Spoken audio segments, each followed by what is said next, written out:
and Matt here. So, this past weekend, I saw the new Disney film Jungle Cruise with Dwayne The Rock Johnson and Emily Blunt as the stars. I've been looking forward to this movie. This movie was supposed to come out last summer, but because of, once again, Corona, it was delayed, and I was looking forward to it because, like I said, based on the trailers, it looked like a mix between Pirates of the Caribbean and, at least for me, National Treasure at the time. Two original Disney franchises, and that have spawned sequels. Also, this is based on one of the Disney theme park rides, which they've kind of haven't done that well. Pirates, the Haunted Mansion, Country Bears. Yeah, we need another Pirates on our hands. So, what did I think about this movie? Well, I liked it. I like it a lot. Number one, The Rock. He's great. I love his character in the movie. I love the introduction to his character and to Emily Blunt's character. It reminded me a lot of the Pirates of the Caribbean opening first 15 minutes of how they introduced each main character. Essentially, Jack Sparrow. To me, that is still one of the most perfect introductions to a character in a long time, especially in the Disney universe. But The Rock is great. I would even say The Rock's character in this movie is probably one of my favorite introductions to any character he's played since probably Fast 5, when we were introduced to Hobbs in the Fast and Furious franchise. The Rock is great in this movie. Extremely funny. He has a lot of dad jokes, and I have to say, I was laughing all the time. Emily Blunt might be the woman to save the summer movie season. She started out with A Quiet Place Part 2. That brought in like 60 million, 70 million opening weekend. The biggest at the time since COVID. And she, even though in A Quiet Place Part 2, she played more of a serious role, here she gets to have some fun, laugh, joke, romance. Not to mention, this is her third Disney film now, between Into the Woods and then Mary Poppins Returns. And I have to say, the third time is the charm. She is great in this movie. Her and The Rock have great chemistry together. Also, Jack Whitehall plays Emily Blunt's. Also, going back for a second, Emily Blunt's introduction to her character reminded me a lot of Rachel Weisz in The Mummy, 1999. You can definitely tell in this movie that the writers and the director really took inspiration from Brendan Fraser's 1999 Mummy film. I love that film. That's one of my favorites. But that was one of those movies that came out, and I just bought it randomly. I did not see it in theaters, and I just bought it and loved it. And Jack Whitehall plays Emily Blunt's brother in the movie, and he reminds me of John Hannah, who played Rachel Weisz's brother in The Mummy. And then when you have The Rock, Emily Blunt, and Jack Whitehall on screen together, the trio, it definitely reminded me of the trio of Rick O'Connell, Brendan Fraser, Evie, Rachel Weisz, and Jonathan, John Hannah in The Mummy. And like I said, the chemistry and the back and forth between the three was great. Jesse Plemons. Oh my god, Jesse Plemons. The guy from Friday Night Lights, Landry Clark. Who would have thought he would become the biggest actor from Friday Night Lights besides the coach, Coach Eric Taylor. Blanking on the name, completely blanking on the name, but Jesse Plemons, you know what, Jesse Plemons, I really don't like you. You were dating Adriana Paolicki, Tyra Collette in Friday Night Lights. Now you're married to Kirsten Dunst, Mary Jane Watson. Yes, people, Jesse Plemons is married to Kirsten Dunst.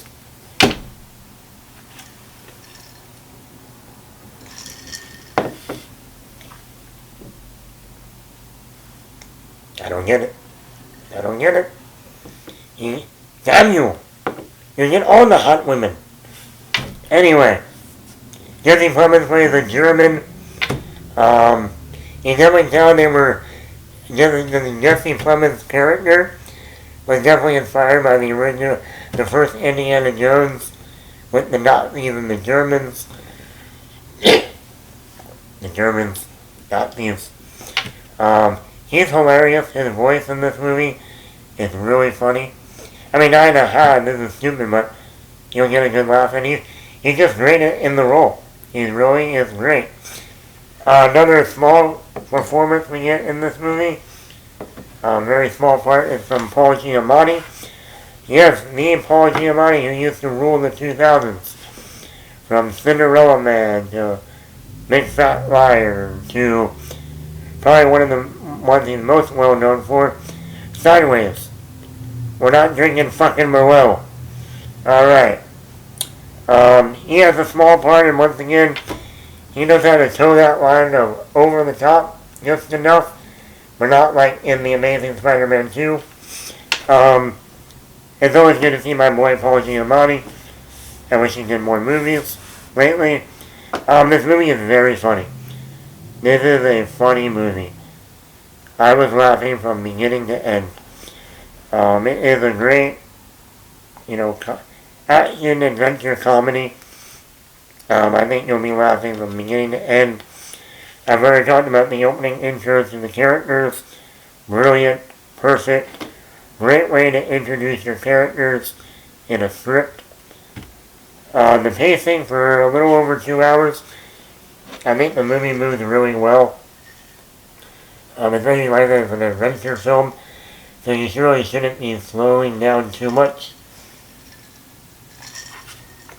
in a movie like this. John Collet-Serra, the director, I actually like a lot of his work.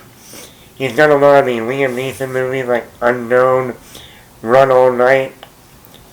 He also did his last movie was the Blake Lively shark movie, The Shallows, which I really enjoyed too. A great shark movie. He also did the remake of House of Wax back in 2003 with Chad Michael Murray, Alicia Cuthbert from 24. And yes, that is the same movie with Paris Hilton. I like what he did here. He's going to be directing the new Black Adam movie with The Rock that comes out next year. So, he can do action, he can do adventure, he can do, good. I'll talk about that in a minute. But, I think this is the right guy for the Black Adam movie. And I like what he did here. Now, moving on to negatives. The CGI in this movie, computer-generated effects, they're not good, they're not great, they're not horrible. This is what I would say about the special effects. You have Pirates of the Caribbean, you have Jungle Cruise, okay? If I were to put in front of somebody both movies and said, okay, what year do you think Jungle Cruise came out in?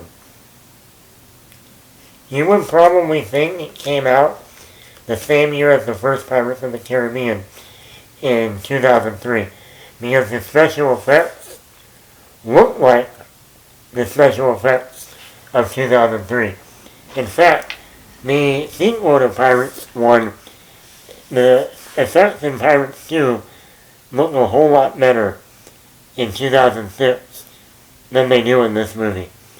Like I said, they're not horrible, But when you look at it, this is the same studio who does the Marvel movies, like Thanos, and you go, huh?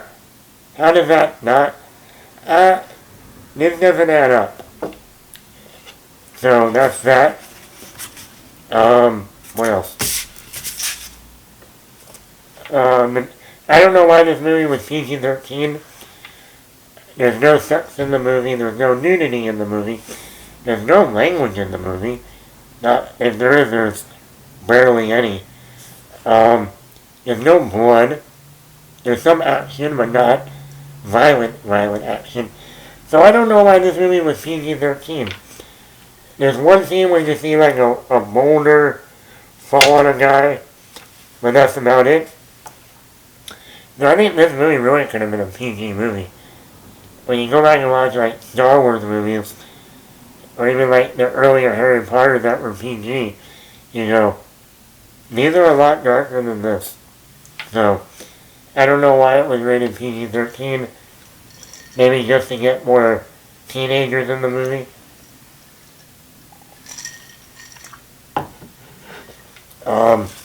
But like I said, this is definitely a mix of The Mummy, the first Pirates of the Caribbean. Essentially, like I said, Edgar Ramirez plays the other villain.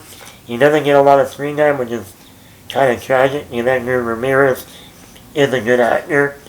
But you definitely tell where they got the Pirates of the Caribbean vibe from the first one, with the curse on the Barbossa and his crew. But they get the Indiana Jones feel with Jesse Plemons, and then just the adventure part of it. Overall, I really enjoyed this movie.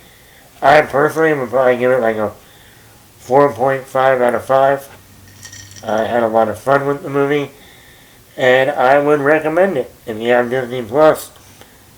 Now, I wouldn't say pay $30 to watch it at home, but if you want to go to a matinee on a Saturday afternoon, it's a good movie for 2 hours.